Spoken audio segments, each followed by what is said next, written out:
যদি আপনি কাজ শিখতে চান, বাস্তবে কিংবা অনলাইনে কাজ দেখেন, বারে, বারে প্র্যাকটিস করেন এবং এমন ২-১ জন লোককে আপনি ফলো রাখেন কিংবা তাদেরকে ফলো করেন, যারা সঠিক একটা নির্দেশনা দেয়। এই যে একটা স্লিপ দেখতেছেন, হাতা।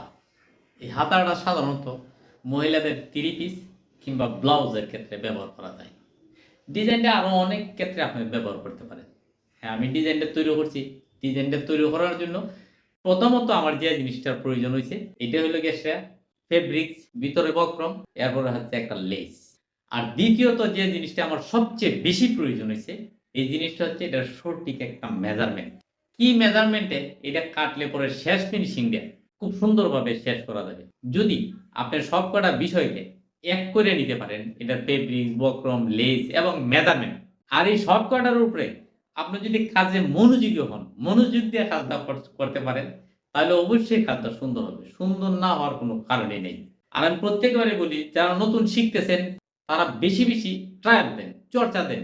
মেশিনে বসে চর্চা করেন, সিজার দিয়ে কাপড় কাটেন, ইঞ্চিতে মাপেন, স্কেল দিয়ে দাগ দেন। এগুলো হলো প্র্যাকটিস, হাতের চর্চা। এবং যারা টেইলরিং কাজ করে, দর্জির কাজ করে, মেশিন সম্বন্ধে তার একটা অবগত থাকতে হয়। সুতাটা কেন কাটতেছে, ববিন কেসে সুতাটা কিভাবে লাগাইতে হবে, কিভাবে সুতাটা ববিনে ভরতে হবে। সবকিছু নিয়েই একটা অভিজ্ঞতা লাগে। এই অভিজ্ঞতাটা যখন পরিপূর্ণভাবে আপনি সাবমিট করতে পারবেন একটা জিনিসের উপরে, তখন দেখবেন যে এই কাজটা অটোমেটিক্যালি হয়ে গেছে। আপনি কোন জায়গায় আটকিবেন না। হ্যাঁ, কাজ শুরুতে ভুল হয়, এটা হবেই, থাকবেই। আমারও ভুল হয়। ৩০ বছরের অভিজ্ঞতা। এখনো যে কত ভুল হয়, এটা গণনা করা সম্ভব না। কোন জায়গায় ভুল হইছে, কিসের জন্য ভুল হইছে, এই জিনিসটা আপনি দেখেন এবং ভুল সংশোধন করার চেষ্টা করেন। মনে রাখেন, আবার পরবর্তীতে কাজ করলে যে আমার এই জায়গায় ভুল হয়েছিল।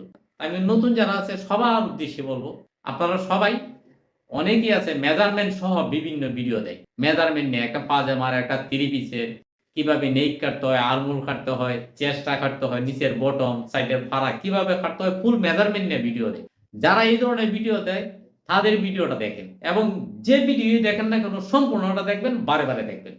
যদি সম্পূর্ণ দেখতে পারেন, বারে, বারে দেখতে পারেন, এই যে মেজারমেন্টটা, এটি আপনার কাছে সবচেয়ে গুরুত্বপূর্ণ একটা বিষয়।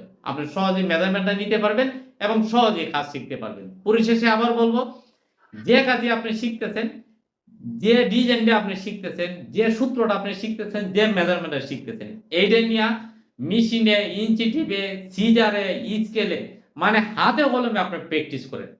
দেখেন যে সবকিছু আপনার আয়ত্তে আইসা পড়বে, সবকিছু সহজে শিখতে পারবেন। অবশ্যই যেকোনো কাজ শিখেন, উস্তাদ ছাড়া কাজ শিখা যায় না। যারা ভালো সঠিক নির্দেশনা দেয়, অবশ্যই তাদেরকে ফলো করেন এবং তাদেরকে ফলো করে সাথে থাকেন। সেটা বাস্তবেই হোক কিংবা অনলাইনেও হোক।